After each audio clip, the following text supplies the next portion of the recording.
Hello my dear friends, இன்றைக்கி நம்மளோட சேனலில் ரொம்ப குயிக்காகவும் சப்பாத்தி அண்ட் சாதத்துக்கு ஏற்ற மாதிரி செம்ம டேஸ்ட்டோட ஒரு முட்டை கிரேவி தான். ரொம்ப குயிக்காகவும் செஞ்சிடலாம், செம்ம டேஸ்ட்டாகவும் செஞ்சிடலாம்.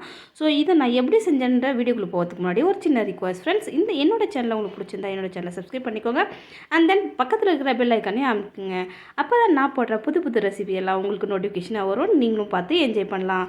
ரொம்ப டேஸ்டியான இந்த முட்டை கிரேவி எப்படி செஞ்சன்றதை இந்த வீடியோக்குள்ளே பார்த்து தெரிஞ்சுக்கோங்க. கண்டிப்பாக உங்களுக்கு பிடிக்கும், நீங்களும் ட்ரை பண்ணுவீங்க, ரொம்பவே நல்லாயிருக்கும். வாங்க வீடியோக்குள்ளே போயிடலாம். ஃபஸ்ட்டு அதுக்கு ஒரு கடாய் வச்சுக்கோங்க. கடாயில் தேவையான அளவு நான் கடலெண்ணெய் சேர்த்துருக்கேன். கடலெண்ணெய் சேர்த்தோடனே பட்டை, லவங்கம், கொஞ்சமாக சீரகம் சேர்த்து நல்லா பொரிய விடுங்க. இது ரெண்டுத்தையும் சேர்த்துட்டு அதுக்கப்புறம் ஒரு ஏலக்காய் சேர்த்துக்கோங்க. இது சூப்பரான ஃப்ளேவராக இருக்கும். அதுக்கப்புறம் நம்ம வெங்காயத்தை 3 வெங்காயம் பொடி பொடியாக கட் பண்ணி சேர்த்துருக்கேன். இந்த வெங்காயம் நல்லா நமக்கு ரோஸ்ட் ஆகணும். அப்போ தான் ரொம்ப சூப்பராக இருக்கும். இப்போ தேவையான அளவு மஞ்சத்தூள் சேர்த்துட்டு அதுக்கப்புறமா கொஞ்சமாக மஞ்சத்தூள் ஆட் பண்ணிக்கோங்க. இது ரெண்டும் சேர்த்து வதக்கும் போது வெங்காயம் ரொம்ப சூப்பராக குயிக்காக வதங்க ஆரம்பிச்சிடும். ஸோ நீங்களும் இந்த மாதிரி ட்ரை பண்ணுங்கள். உங்களுக்கு இந்த மாதிரி சீக்கிரமாக வதங்குதான்றதை உங்கள் ஃபீட்பேக்கை எனக்கு கமெண்ட் பண்ணுங்கள். இது நல்லா வதங்கின அதுக்கப்புறமா பார்த்திங்கன்னா வதக்கத்துக்குள்ளே தக்காளி 2 எடுத்துகிட்டு 2 பச்சை மிளகா உடச்சி சேர்த்துட்டு கொஞ்சமாக கொத்தமல்லி சேர்த்து இது நல்லா அரைச்சி எடுத்துகிட்டு வந்துடுங்க. இது ரவை அரைக்குது, அதாவது பச்சையாக அரைக்கிறதுனால இது நல்லா வதக்கணும். இப்போ வெங்காயம் இந்த அளவுக்கு நல்லா வதங்கினதுக்கு அப்புறமா தான் நம்ம இஞ்சி பூண்டு விழுது சேர்க்கணும். நல்லா பேஸ்ட் பண்ணி வச்சுருக்க இஞ்சி பூண்டு விழுது 1 ஸ்பூன் சேர்த்துக்கோங்க. இப்போ இது எல்லாத்தையும் நல்லா சேர்த்துட்டு வதக்கிக்கோங்க. இது வதக்கும் போதே நமக்கு எப்படா முட்டை கிரேவி ஆகும்னு இருக்கும், அந்த அளவுக்கு சூப்பராக இருக்கும். இப்போ இதை வதக்கிட்டு இந்த அளவுக்கு நல்லா வதங்கின அப்புறம் நம்ம அரைச்சி வச்சுருக்கிற பேஸ்ட்டை சேர்த்துக்கோங்க.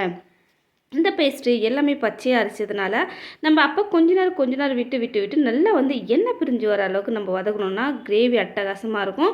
ஸோ நல்லா வதக்கி எடுத்துக்கோங்க, சூப்பராக இருக்கும். இப்போ இந்த அளவுக்கு நல்லா கைவிட்டு கொஞ்சம் திக்காகிற அளவுக்கு நல்லா வதக்கிக்கோங்க. அப்போ தான் நம்ம பச்சையாக அரைச்ச பச்சை மிளகா, கொத்தமல்லி, தக்காளி இது ஃப்ளேவர் எல்லாம் நல்லா மாறும். இப்போ தேவையான அளவு நான் குழம்பு மிளகாய் தூள் சேர்த்துருக்கேன். அதோட கரம் மசாலா 1 ஸ்பூன் சேர்த்துருக்கேன்.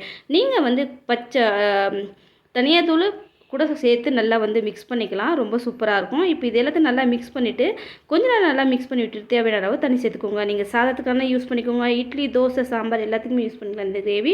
அதுக்கேற்ற மாதிரி நீங்கள் தண்ணி ஊற்றி கொதிக்க வச்சுக்கோங்க. ரொம்பவே சூப்பராக இருக்கும். பாருங்கள், இந்த அளவுக்கு நல்லா கொதிச்சு வரணும். நல்லா கொதிச்சு அப்புறமா பார்த்திங்கன்னா நான் முட்டை ஏற்கனவே வேக வச்சு எடுத்து வச்சுட்டேன். ஒரு பக்கம் மட்டும் இந்த மாதிரி ஸ்லைஸ் போட்டுக்கிட்டேன். இந்த மாதிரி போட்டுக்கிட்டால் அந்த முட்டையில் கிரேவி இறங்கி ஓரளவுக்கு டேஸ்ட்டு செம்மையாக இருக்கும். அதனால் எல்லா முட்டையும் அதே மாதிரி நான் கட் பண்ணி எடுத்துக்கிட்டேன்.